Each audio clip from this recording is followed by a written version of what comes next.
નમસ્કાર મિત્રો, high court of Gujarat દ્વારા ન્યાયાલયોમાં એટલે કે રાજ્યના જિલ્લા ન્યાયાલયો તથા ઔદ્યોગિક ન્યાયાલયો અને મજૂર ન્યાયાલયોમાં પ્રોસેસ સર્વર બેલીફ વર્ગ 3ની સીધી ભરતી આવી ગઈ છે. તો આ વિડીયોમાં હું તમને તેના વિશેની સંપૂર્ણ માહિતી આપીશ. સૌપ્રથમ ગુજરાત રાજ્યના જિલ્લા ન્યાયાલયો હસ્તકની પ્રોસેસ સર્વર એટલે કે બેલીફની કુલ 198 જગ્યાઓ તેમજ ઔદ્યોગિક ન્યાયાલયોમાં મજૂર ન્યાયાલયો જે છે તે હસ્તકની બેલીફ પ્રોસેસ સર્વરની સીધી ભરતીની 12 જગ્યાઓ સ્પર્ધાત્મક પરીક્ષાઓ જે હોય છે તેના દ્વારા લેવાનું નક્કી થયું છે. તેના માટે ઉમેદવારો પાસેથી ઓનલાઈન અરજી મંગાવવામાં આવી છે. તેમાં ગુજરાત રાજ્યના જિલ્લા ન્યાયાલયો હસ્તકની પ્રોસેસ સર્વર બેલીફની કુલ 198 જગ્યાઓ માટે જનરલ માટે 114, એસસી 10, એસટી 20, એસીબીસી 39, ઈડબ્લ્યુએસ 15. તે જ રીતે સ્ત્રીઓ માટે અલગ અનામતની જોગવાઈ છે કે જેમાં જનરલ કેટેગરીના સ્ત્રીઓ માટે 29, એસસી 0, એસટી 5, એસીબીસી 10, ઈડબ્લ્યુએસ 1 પણ નહીં અને કુલ જગ્યાઓ પૈકી 5 અને એક્સ સર્વિસમેન માટે 13 જગ્યાઓ મંજૂર થયેલી છે. તે જ રીતે જોઈએ તો ઔદ્યોગિક ન્યાયાલયો અને મજૂર ન્યાયાલયો હસ્તકની બેલીફ પ્રોસેસ સર્વરની કુલ 1240 જગ્યાઓ જે પૈકી 12 જગ્યાઓ જે પૈકી જનરલમાં 8, એસટી 1, એસીબીસી 2, ઈડબ્લ્યુએસ 1, જનરલ સ્ત્રીઓ માટે જે અનામત હોય છે તેમાં 3 જગ્યાઓ, એસીબીસી માટે 1 અને એક્સ સર્વિસમેન માટે 1. આ રીતે જગ્યાઓ મંજૂર થયેલી છે.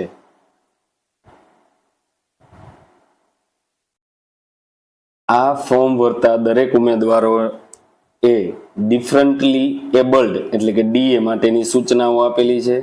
જેમાં ડિફરન્ટલી એબલ્ડ ઉમેદવારના કિસ્સામાં પ્રોસેસ સર્વર બેલીફની ફરજ ધરાવતા એટલે કે પ્રકાર જોતા માત્ર લોકોમોટોડોર ડિસેબિલિટી એટલે કે 40 થી ઓછી ન હોય તેવા ઉમેદવારો જ અરજી કરી શકે. એટલે કે વિઝિબિલિટી એનામાં 40% થી વધુ હોવી જોઈએ, 40 થી ઓછી નહીં ચાલે. ગુજરાત રાજ્યના ઔદ્યોગિક ન્યાયાલયો અને મજૂર ન્યાયાલયો માટે એસસી વર્ગની કેટેગરીમાં એસસી ઉમેદવારે અરજી કરતી વખતે ઔદ્યોગિક ન્યાયાલયોને મજૂર ન્યાયાલયો વિકલ્પની પસંદગી કરશે તો તેવા સંજોગોમાં ઉમેદવારને સામાન્ય કેટેગરીમાં ધારાધોરણો લાગુ પડશે.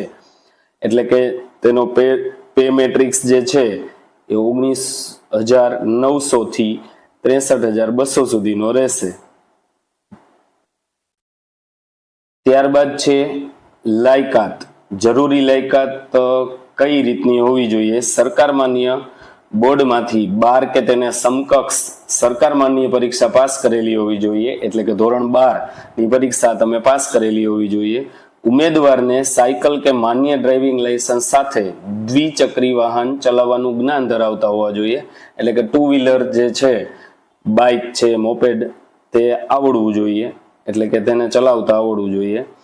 ઉમેદવાર સરકાર દ્વારા નિર્ધારિત કોમ્પ્યુટરનું પાયાનું જ્ઞાન ધરાવતા હોવા જોઈએ. ઉમેદવારને ગુજરાતી અથવા હિન્દી ભાષાનું પૂરતું જ્ઞાન હોવું જોઈએ. 2 ભાષા આવડવી જોઈએ, ગુજરાતી અને હિન્દી. અને કોમ્પ્યુટરનું બેઝિક જે નોલેજ છે, માઇક્રોસોફ્ટ વર્ડ છે, એક્સેલ છે, પાવર પોઈન્ટ છે, તેની થોડી માહિતી તેના પાસે હોવી જોઈએ. ત્યારબાદ વય મર્યાદા. ન્યૂનતમ વય મર્યાદા 18 વર્ષથી ઓછી ન હોવી જોઈએ અને મહત્તમ 33 થી વધુ ન હોવી જોઈએ. એટલે કે આ ભરતીમાં જે ઉમેદવારે અરજી કરવી હોય તેની ઓછામાં ઓછી વય મર્યાદા 18 વર્ષ હોવી જોઈએ અને મહત્તમ એટલે કે વધુમાં વધુ તે 33 વર્ષનો હોવો જોઈએ. તેનાથી વધુ ઉંમર હશે તો તે ઉમેદવાર ભરતીમાં ઉમેદવારી કરવા માટે લાયક ઠરશે નહીં. ત્યારબાદ ઉમેદવારોને જાતિ પ્રમાણે અમુક કક્ષા કે કેટેગરી પ્રમાણે છૂટછાટ આપવામાં આવે છે, જેમાં અજા, અજજા, સામાજિક શૈક્ષણિક પછાત વર્ગ, અનામત વર્ગ 5 વર્ષની છૂટછાટ, મહિલા ઉમેદવારો માટે 5 વર્ષની, ડિફરન્ટલી એબલ્ડ 10 વર્ષની, માજી સૈનિક હશે તો 3 વર્ષ. આ રીતે છૂટછાટ આપવામાં આવી છે.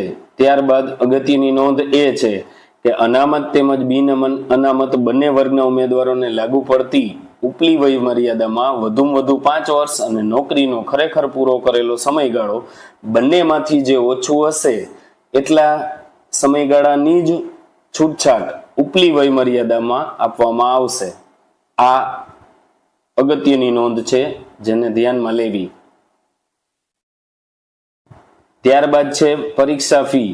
સામાન્ય ઉમેદવારો માટે 1500 રૂપિયા પ્લસ બેંક ચાર્જીસ અને બાકી જે અનામત કેટેગરીના ઉમેદવારો છે તેના માટે 750 રૂપિયા અને બેંક ચાર્જીસ. આ પરીક્ષા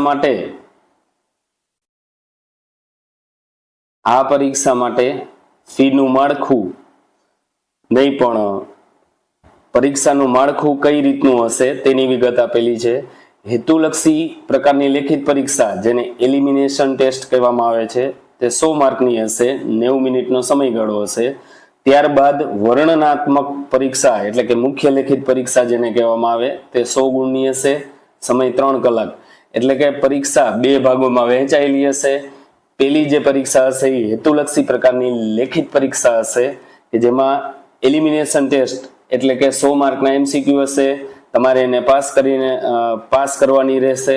ત્યારબાદ એમાં જે પાસ થયેલા ઉમેદવારો છે તેને મુખ્ય લેખિત પરીક્ષા એટલે કે જે વર્ણનાત્મક પ્રકારની હશે, નિબંધ પ્રકારના પ્રશ્નો હશે, તે પ્રકારની પરીક્ષા આપીને ત્યારબાદ તેનું મેરિટ બનાવવામાં આવશે અને આગળ ભરતીની કાર્યવાહી આગળ ધરવામાં આવશે.